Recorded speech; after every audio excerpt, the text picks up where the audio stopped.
Esther Williams' passionate affair with Jeff Chandler ended in a scene so scandalizing she kept it a secret for years.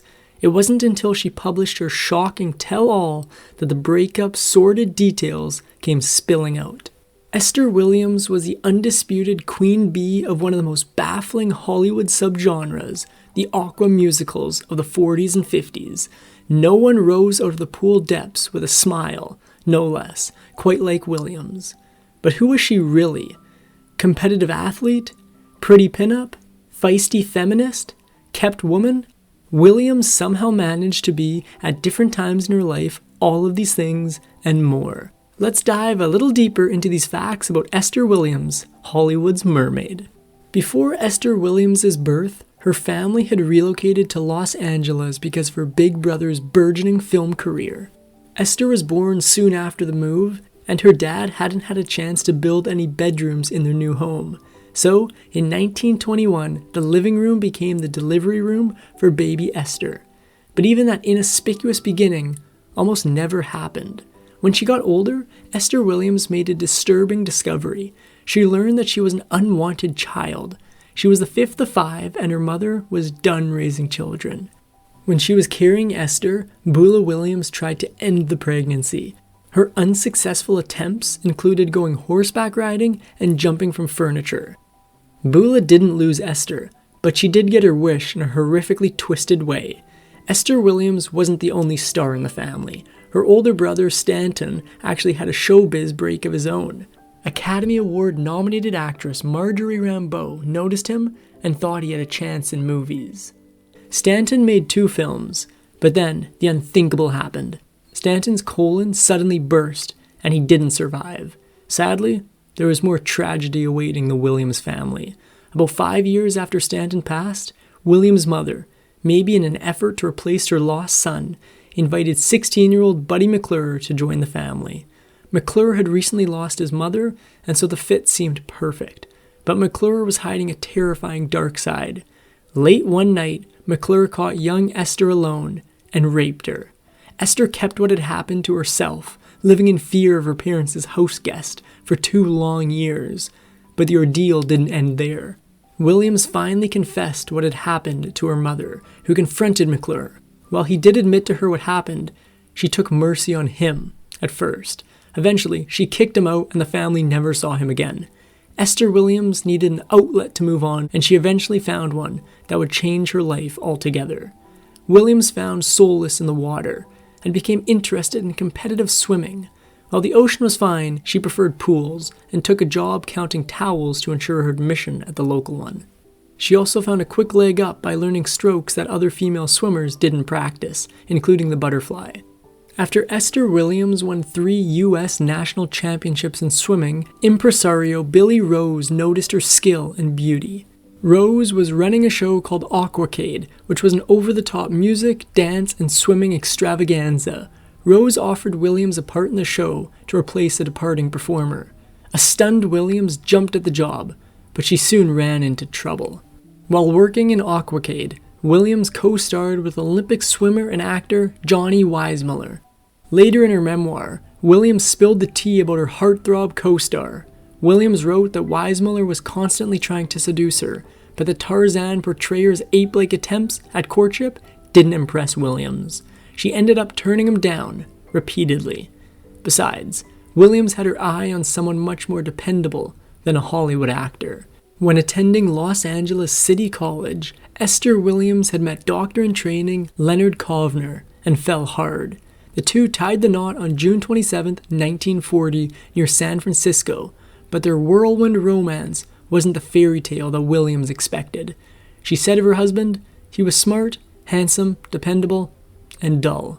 Williams tried, but their union couldn't stand the test of time, and they divorced after 4 years. Unfortunately, there was more disappointment in Williams' future. By 1940, Esther Williams had set her sights on the Olympic Games. That year, Japan was the host city, but then tragedy struck.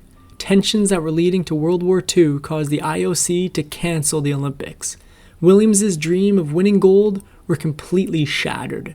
So, she did what any resourceful athlete would do. She switched to acting. 20th Century Fox and MGM were studio competitors. It turned out that 20th Century Fox had an athlete in its acting corral, figure skater Sonia Henney, and so Louis B. Mayer wanted one for MGM. Mayer reached out to Williams and offered her a contract, but Williams was no pushover. She had the guts to make Mayer agree to 2 demands. Williams took one look at Mayer's contract and made him propose 2 things. First, she'd get 9 months to learn how to sing, dance, and most importantly, act. Williams wanted to really take Hollywood by storm, but it was Williams' second demand that showed her true passion. She wanted a pass to the Beverly Hills Hotel swimming pool. I guess the love of chlorine was still in her blood.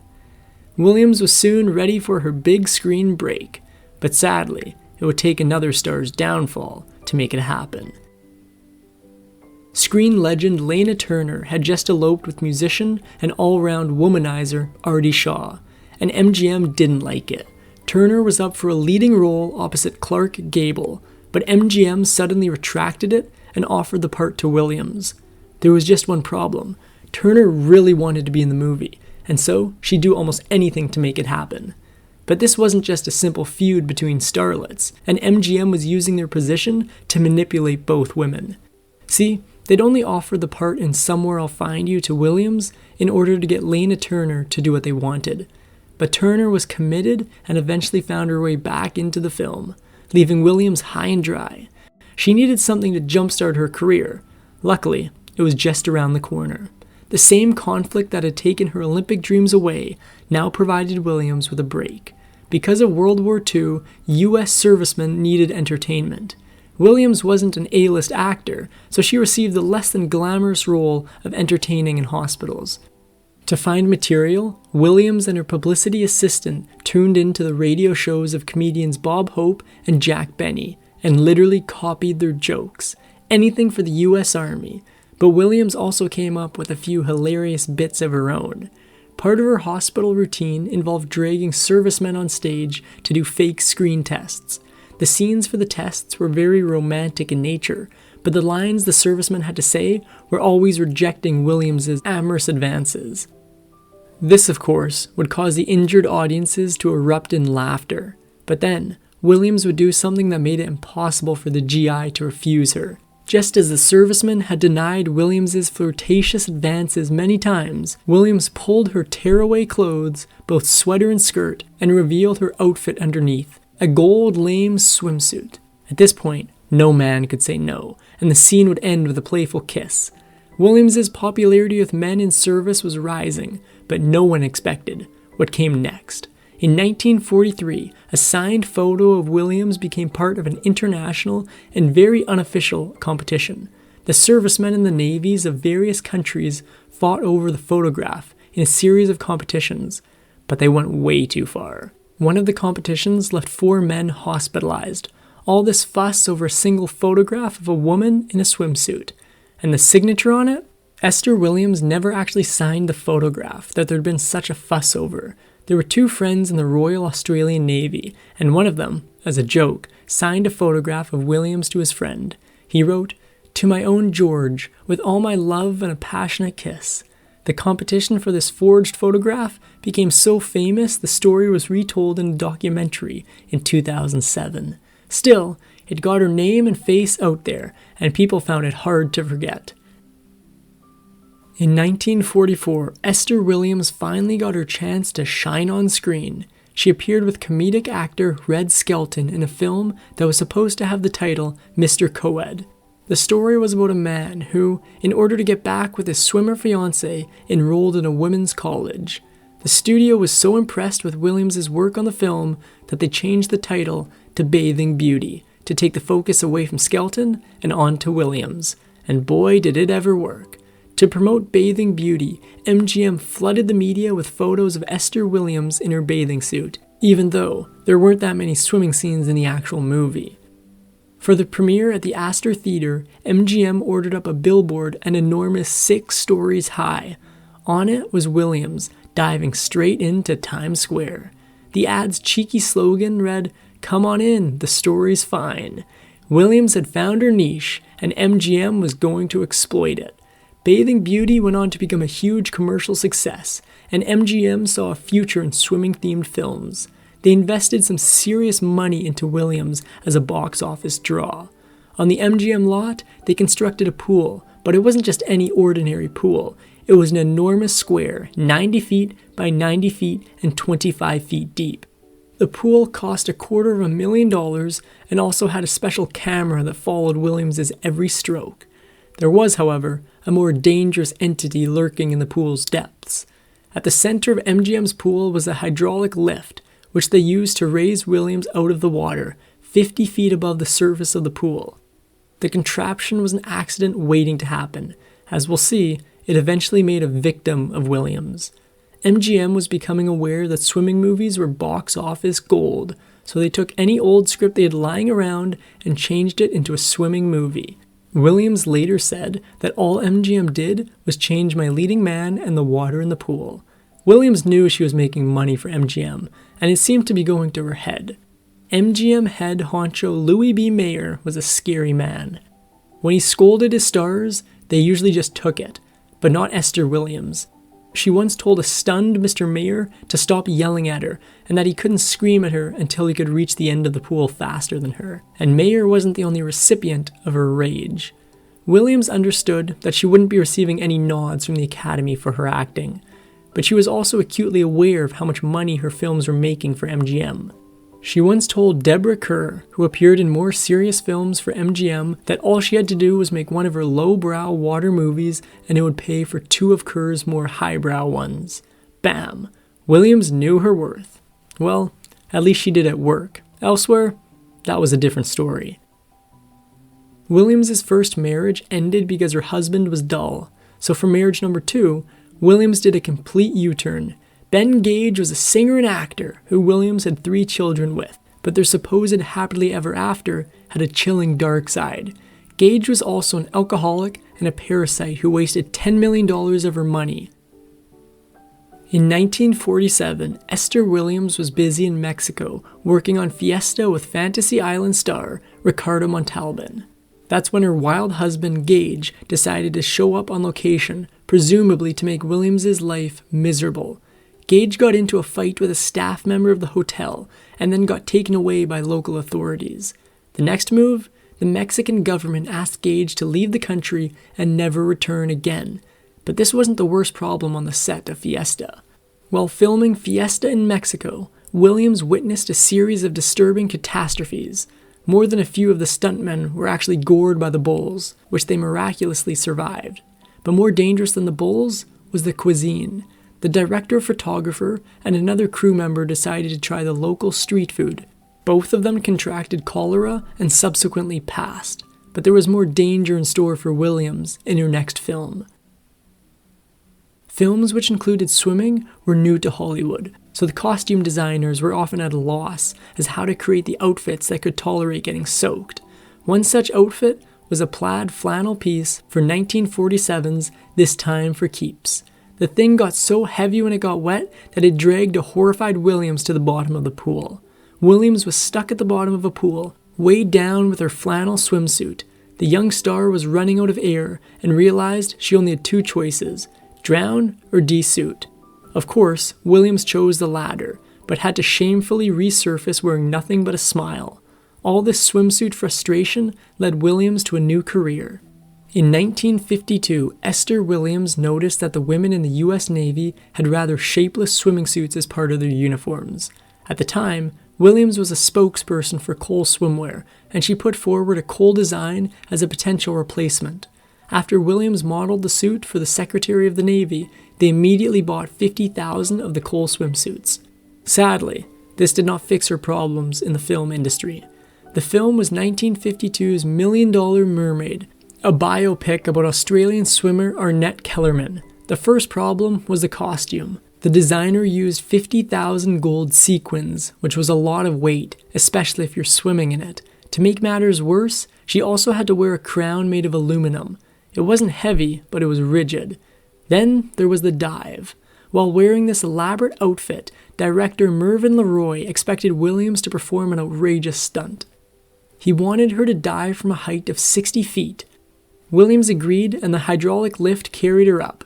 Williams was already worried about the aluminum crown, but she bravely continued with the stunt. Once she reached 60 feet, Leroy shouted, "Jump." She did, but it was a huge mistake. Director Leroy watched Williams dive with appreciation, called cut, and then said it was time for lunch break. As the crew was heading for the food wagon, someone who was working in the wardrobe department heard a quiet cry for help. It was Williams. She was at the side of the pool, in obvious pain, and in need of an ambulance. Esther Williams later said that when the crown on her head hit the water, she heard a snapping sound from her neck and knew something was terribly wrong. The result was 100 times worse than she could have imagined. Williams had 3 cracked vertebrae and needed to spend 6 months in a body cast. Something good, however, came from this film. Esther Williams often stated that Million Dollar Mermaid was her favorite film. Williams' co-star in the film was the ruggedly handsome Victor Mature, who played a manly caveman in 1 million BC. Williams later admitted that the two had a passionate affair during the filming of Million Dollar Mermaid. Sadly, the body cast put an end to that. With Williams, however, there was always someone waiting in the wings. Williams met Argentine heartthrob Fernando Lamas while filming Dangerous When Wet, but the meeting almost never took place. Lamas was only interested in making important pictures, and in his mind, anyway, this was not one. Producers really wanted him, so they rewrote the film to his liking. Williams was still married to Gage at the time, but she kept her crush on Lamas long after filming concluded. Esther Williams had made over $80 million for MGM, but that didn't stop them from treating her badly after one of her films flopped. The movie was 1955's Jupiter's Darling, which had Williams playing a Roman woman named Amyatas, who helped the military commander Hannibal cross the Tiber River. The film tanked, and MGM fired Williams without fanfare or even a simple thank you. Don't worry though, she wasn't one to let something like that go. 2 decades later, Williams finally went head-to-head with the studio who treated her so poorly and put her life in danger. It seemed that MGM used scenes from her films in their compilation movie, That's Entertainment. Williams became outraged when she realized the studio had neither consulted nor given her any profits from the film. MGM settled with her out of court. After MGM dumped her, Williams' marriage to Gage was definitely on the rocks. She'd already had her affair with Victor Mature. Next was Jeff Chandler. Chandler was on contract with competing studio Universal Pictures and was one of their most bankable stars. Williams and Chandler were on the verge of tying the knot until Chandler gave her the surprise of her life.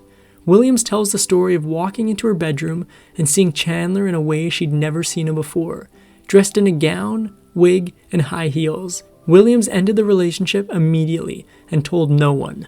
Well, until her autobiography came out. Shortly after the shocking end to the relationship with Chandler, Williams was looking for help. She'd heard that fellow Hollywood star Cary Grant had found an unusual way to deal with his mental problems.